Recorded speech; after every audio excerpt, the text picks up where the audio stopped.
去日本東北旅行呢，多數都會坐火車噶啦。但攞住啲行李坐邊個位好呢？今日呢，我就想同大家分享一下呢，喺呢個新幹線上邊呢，行李放邊度最好，book邊個座位最好。今日呢，我就用咗日本嘅東北秋田線同埋山形線嚟做例子。第一個例子呢，我哋就係坐呢個秋田線，由呢個盛岡去到呢個角館。咁依家呢，我哋就上呢個 JR 東日本網站，準備 book 呢個座位啦。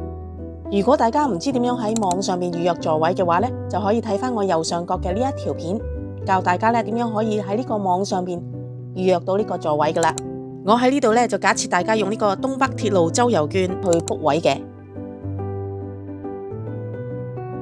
嗱，我哋準備呢由盛岡去到呢個角館，所以呢就將起點呢輸入盛岡。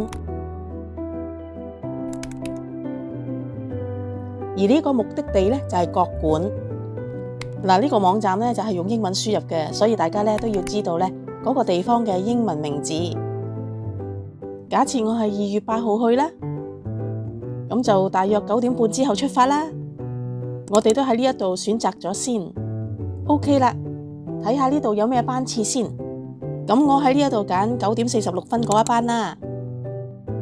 原來呢一個時間嗰一班車呢，就係 Komatsu。我哋另外去搜索一下呢一班車 Komatsu， 呢啲資料呢係可以喺 JR 東日本網站揾到嘅。一陣間呢，我就會教大家呢點樣去揾噶啦。原來係 E6 系列嘅噃。呢一架車嘅內籠設備呢，就喺呢一度有介紹嘅。呢度嗰個行李位置呢，都顯示得好清楚，每一個車廂呢，都有放行李嘅位置。廁所嘅位置呢，都好清楚咁顯示咗喺呢一度啦。要留意一下呢，就第1個同埋第7個車廂呢，都可以係車頭嚟噶。呢度呢，就再有一個詳細嘅座位分佈圖，咁好清楚呢，就顯示咗每一個車廂呢，邊個座位隔籬呢，就係可以擺放行李嘅行李位置啦。呢啲位呢，就係傷殘人士座位，係可以放輪椅噶。嗱，而家知道呢，邊個車廂呢係有呢個放行李嘅行李箱，車廂裏邊呢，邊個位置呢係放行李，咁我哋而家可以翻去呢，就呢個 book 位啦。呢一個呢，就係15號車廂。呢個呢位置應該就係放行李嘅行李箱位置啦。佢附近嘅座位呢，就係 1A、1B、2C、2D， 就係最近噶啦。我哋又睇翻之前嗰個網站嗰個座位分佈圖，喺呢個15號車廂行李位就喺 1A、1B、2C、2D 附近，同我哋訂位嗰個網站係一樣嘅。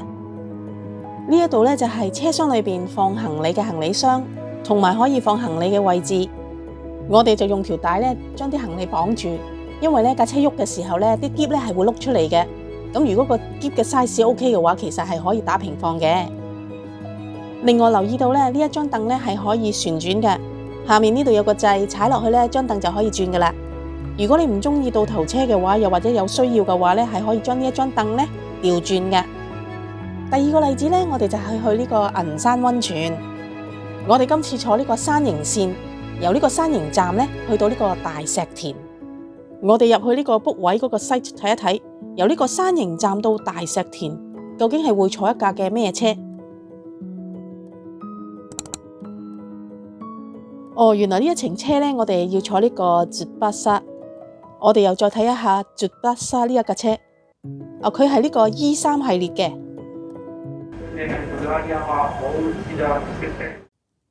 呢一度呢，就係 E3 系列嘅內籠設備。呢度話呢，第12卡同埋第13卡呢係冇放行李位置嘅，11、14、15、16、17都有。依家我哋睇翻預約座位嗰個網站，呢一個呢就係第14卡車廂，但係喺呢一個座位表上面呢冇顯示到有放行李嘅位置嘅。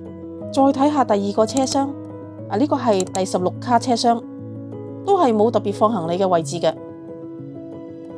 咁就有啲奇怪喎，因為頭先介紹 E3 系列嘅網站呢，有講到有啲車廂呢係有放行李嘅位置嘅噃。其實佢放行李嗰個位呢係咁樣嘅，只可以放1、2件行李嘅啫。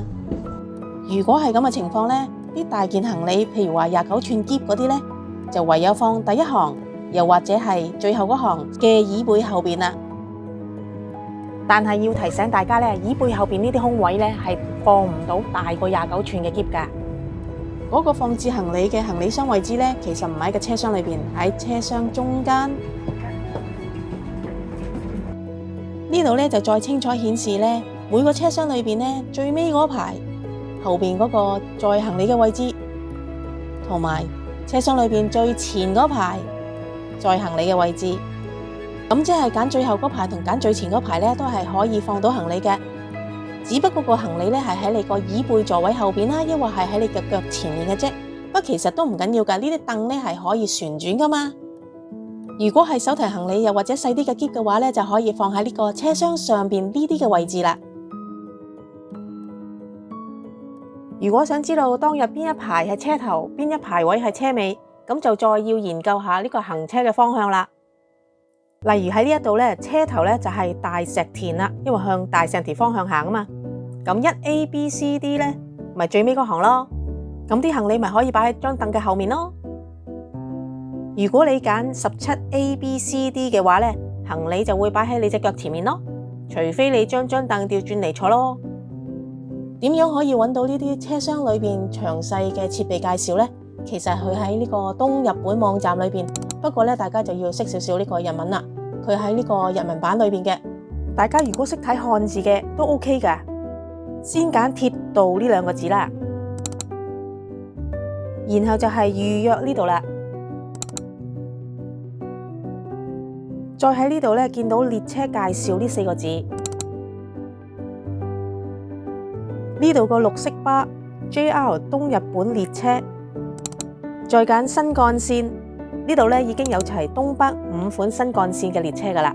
暫時英文版同埋中文版咧都未有咁詳細嘅介紹，不過我相信咧佢係不斷更新緊呢一個嘅網站嘅，希望咧嚟緊咧就英文版同埋中文版咧都有呢啲資料啦。